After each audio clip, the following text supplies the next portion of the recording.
नमस्कार।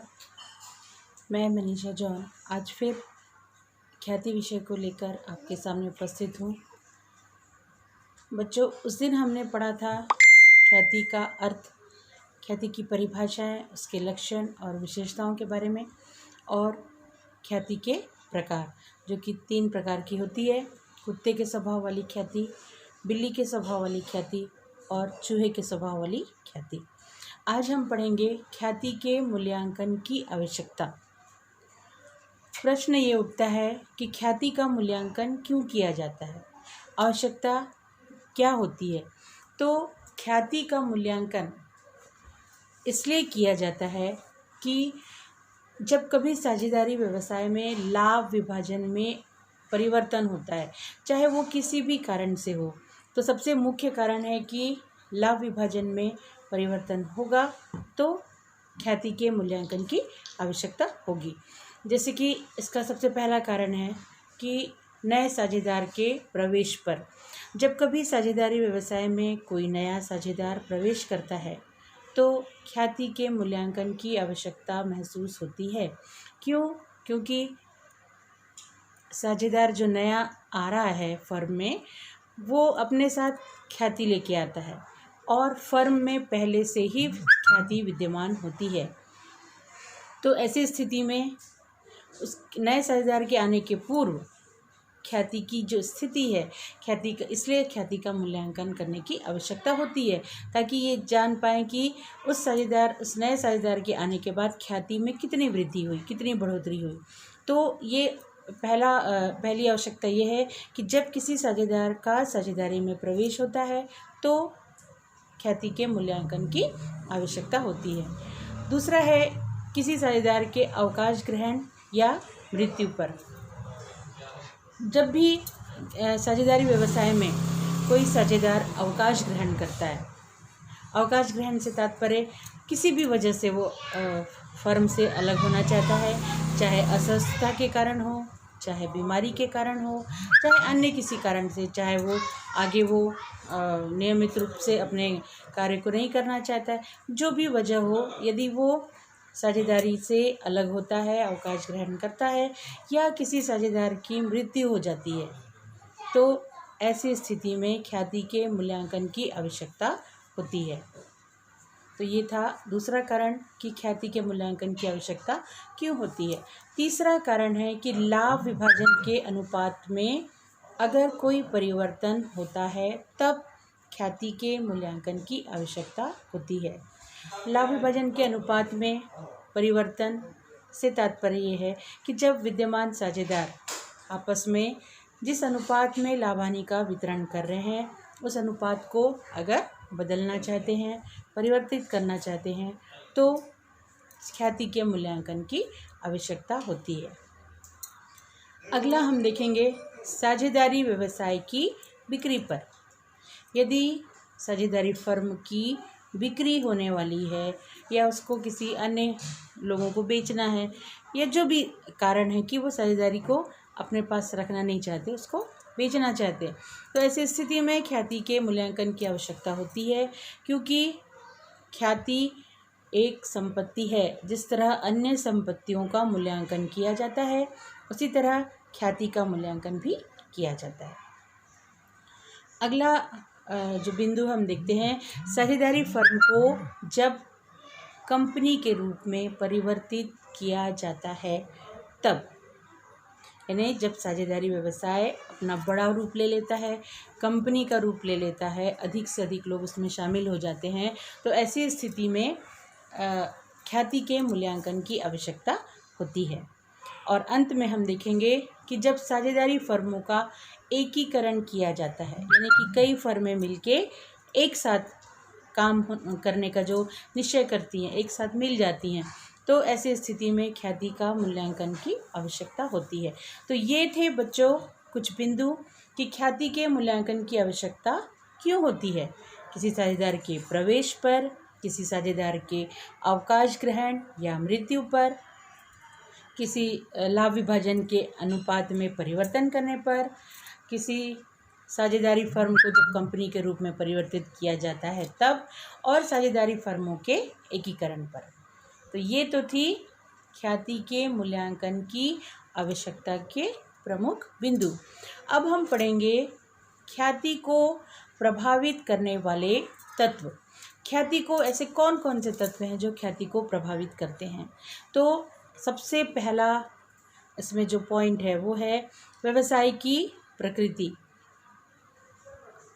ख्याति जिस व्यवसाय की प्रकृति पर पूरी तरह से निर्भर होती है, क्योंकि जिस व्यवसाय किस तरीके का है, ऐसा कौन सा व्यवसाय है जो रोज़मर्रा की चीज़ों का व्यवसाय है, डेली नीड्स की वस्तुएं हैं। जैसे कि हम उदाहरण के तौर पे देखते हैं, किराने की दुकान है। किराने की दुकान एक ऐसी दुकान होती है जो लगातार चलती रहती है, जिसकी आवश्यकता सामानों की आवश्यकता लोगों को दैनिक जीवन में होती रहती। तो ऐसे दुकान लगातार चलते हैं, चाहे वो किसी भी जगह पर स्थित हो। तो ऐसे दुकानों की जो प्रकृति होती है निरंतर चलने वाली होती है। ऐसी स्थिति में जो व्यवसायी है वो निरंतर लाभ को प्राप्त करता है और लगातार लाभ को प्राप्त करने के कारण उसकी ख्याति बढ़ती है। तो ये था पहला बिंदु कि यदि व्यवसाय की प्रकृति जिस तरह की होगी उस तरह वो व्यवसाय ख्याति अर्जित करेगा। दूसरा है व्यवसाय की स्थिति। वो व्यवसाय किस जगह पर स्थित है, ये बात भी बहुत मुख्य है कि व्यवसाय बिल्कुल घर से निकलते ही चौक के पास है, या ऐसे बीच बाज़ार में स्थित है, मार्केट प्लेस में स्थित है, जहाँ पे आसानी से पहुँचा जा सके, जहाँ से आसानी से जो वाहन उपलब्ध हैं, आपके आवागमन के साधन आसानी से उपलब्ध हो जाते हैं। टैक्सी है, टेम्पो है, ऑटो है, या जहाँ पे पार्किंग की सुविधा है। तो ऐसी स्थिति में वो व्यवसाय अत्यधिक लाभ को प्राप्त करता है।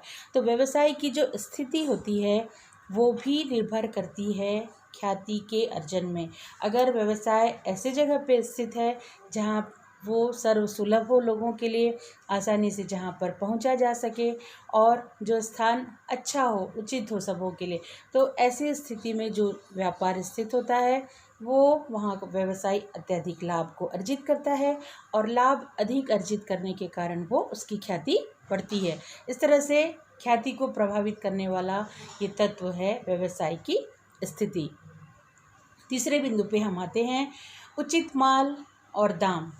जो व्यवसायी अपने व्यापार में अपने माल का उचित मूल्य रखता है और अच्छा माल रखता है और उसकी कीमत भी सही लगाता है, वाजिब दाम लगाता है, तो ऐसे व्यवसायी का व्यवसाय निकल पड़ता है, अच्छे से चलता है और वो अत्यधिक लाभ को अर्जित करता है। और अधिक लाभ को अर्जित करने के कारण व्यापार में बाज़ार में उसकी ख्याति बढ़ती जाती है, और ये अतिरिक्त लाभ को प्राप्त करना ही ख्याति का कारण बनता है। तो अगर व्यवसायी के पास अच्छा माल है, उचित कीमत है, तो उसकी ख्याति भी अच्छी होगी। चौथा बिंदु हम आते हैं व्यवहार कुशलता। व्यवसायी की व्यवहार कुशलता भी ख्याति के बढ़ने और घटने का कारण होती है। यदि व्यवसायी व्यवहार कुशल है, उसका अपने ग्राहकों के साथ अच्छा संबंध है, तो वो ख्याति को अर्जित करने में सक्षम होता है। उसकी बिक्री बढ़ती है, बिक्री बढ़ने से लाभ बढ़ता है, लाभ बढ़ने से उसकी ख्याति बढ़ती है। तो व्यवहार कुशलता भी एक महत्वपूर्ण तत्व है जो ख्याति को प्रभावित करता है। फिर हम आते हैं पांचवें बिंदु पर, एकाधिकार। एकाधिकार बच्चों आप सब जानते हैं एकाधिकार क्या होता है। एकाधिकार एक ऐसी स्थिति होती है जहाँ पे किसी वस्तु विशेष का, किसी व्यवसाय विशेष का किसी वस्तु विशेष पे अधिकार होता है। यानी एक पूरे बाजार में एक ऐसा व्यवसायी होता है जो उस वस्तु की बिक्री करता है, और एकाधिकार होने के कारण वो संपूर्ण बाजार पे उसका अधिकार होता है। फलस्वरूप उस वस्तु की बिक्री से जो कुछ भी लाभ होता है उसके ऊपर भी उसका एकाधिकार होता है। तो एकाधिकार की जो प्रवृत्ति होती है वो भी ख्याति के अर्जन में सहायक होती है। अगला बिंदु हम देखते हैं विज्ञापन के कारण। जो व्यवसायी अपने वस्तुओं का, अपने माल का, अपनी दुकान का अत्यधिक विज्ञापन करता है। विज्ञापन से क्या होता है? प्रचार प्रसार होता है, और प्रचार प्रसार होने के कारण उस व्यापारी का नाम बढ़ता है। लोग उसके दुकान को देखने के लिए आते हैं कि हाँ, वो किस तरह का माल रखता है।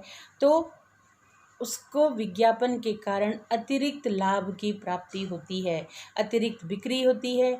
बिक्री होने से फिर उसको अधिक लाभ मिलता है, और लाभ मिलने से उसको ख्याति प्राप्त होती है। इसके बाद हम अगले बिंदु पर आते हैं, ग्राहकों को सुविधाएं। आप लोगों ने सुना होगा, एक संतुष्ट ग्राहक एक चलता फिरता विज्ञापन होता है। एक संतुष्ट ग्राहक एक चलता फिरता विज्ञापन होता है। क्यों होता है? क्योंकि अगर एक ग्राहक संतुष्ट होता है किसी व्यवसायी से, तो ये स्वाभाविक है कि वो जाके अपने मुंह से उस व्यापारी के बारे में प्रत्येक बातों को बताएगा, उसकी व्यवहार कुशलता के बारे में, उसके उचित दाम के बारे में, उसके अच्छे माल के बारे में, और दुकान की जो हर चीज़ों के बारे में, उसकी गुणवत्ता के बारे में, प्रत्येक बातों को वो खुद बताएगा। बताने से ये होता है कि अगला ग्राहक जो है वो सोचता है, हाँ चलो जाके तो देखते हैं क्या किस तरह का माल यहाँ पे उपलब्ध है। इस तरह से ग्राहकों को जिस तरह की सुविधाएं दी जाती है, वो भी ख्याति को बहुत हद तक प्रभावित करती है। जैसे कि ग्राहक जो है माल खरीदने के बाद उसको घर पहुंच सेवा उपलब्ध कराते हैं। दूसरी बात है, कई बार जो व्यवसायी है उधार क्रय की सुविधा देता है। कई बार विशेष ऑफरों के तहत कुछ गिफ्ट, इतने की खरीदी पर इतना इनाम, इस तरह की कुछ अपने तरफ से वो ग्राहकों को खुश करने के लिए सुविधाएं और सेवाएं देता है। तो ऐसा व्यवसायी हमेशा अतिरिक्त लाभ को प्राप्त करता है, और अतिरिक्त लाभ को प्राप्त करने के कारण वो ख्याति को अर्जित करता है। अब हम देखेंगे अंतिम बिंदु, व्यवसाय के संतुष्ट कर्मचारी। जो व्यवसायी अपने कर्मचारियों को, उसके अधीन जो काम करने वाले कर्मचारी हैं, उनको वो संतुष्ट रखता है। संतुष्ट किस तरह से रखता है? उचित वेतन देता है, उचित काम देता है, कार्य के घंटे सही होते हैं, उनके अनुकूल होते हैं, प्रतिकूल परिस्थितियां नहीं होती हैं, अनुकूल परिस्थितियां होती हैं काम करने की दशाएं।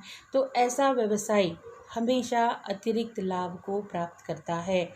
ऐसे व्यवसाय की बिक्री अच्छी होती है, मार्केट में, बाज़ार में उसकी साख अच्छी होती है, और साख अच्छी होती है तो वो अतिरिक्त लाभ को प्राप्त करता है, और ये अतिरिक्त लाभ ही है जो व्यवसाय के ख्याति का कारण होता है। तो अभी ये जो बिंदु हमने देखा, ख्याति को प्रभावित करने वाले तत्व हैं, जैसे कि पहला मैंने बताया, व्यवसाय की प्रकृति, व्यवसाय की स्थिति, माल का उचित मूल्य और उचित गुणवत्ता, व्यवहार कुशलता, एकाधिकार, व्यापार विज्ञापन के कारण, अधिक संतुष्ट ग्राहक, और ग्राहकों को जो सुविधाएं मिलती हैं वो। ये जो कुछ बिंदु थे, ये ख्याति को बहुत हद तक प्रभावित करते हैं। ये ख्याति इस बात पर निर्भर करती है, जो ये सब बातें जो है वो अच्छी दशा में है तो अधिक ख्याति प्राप्त करेगी, और ये सब स्थिति निम्नतर है तो वहाँ पे ख्याति अर्जन की क्षमता कम होती है। तो ये थी ख्याति को प्रभावित करने वाले तत्व। अब हम देखेंगे ख्याति की गणना विधियाँ। ऐसी कौन कौन सी विधियाँ हैं जिसके द्वारा ख्याति की गणना की जाती है? ऐसे तो ख्याति के गणना की 6 विधियों का वर्णन आपकी पाठ्यपुस्तक में है। औसत लाभ विधि पहला है, दूसरा है अधिलाभ विधि, तीसरा है औसत लाभ की पूंजीकरण विधि, चौथा है पूंजीकरण विधि, और अंतिम है अधिलाभ का पूंजीकरण विधि। इसमें हम कुछ विधियों को आपके कल के पाठ में देखेंगे।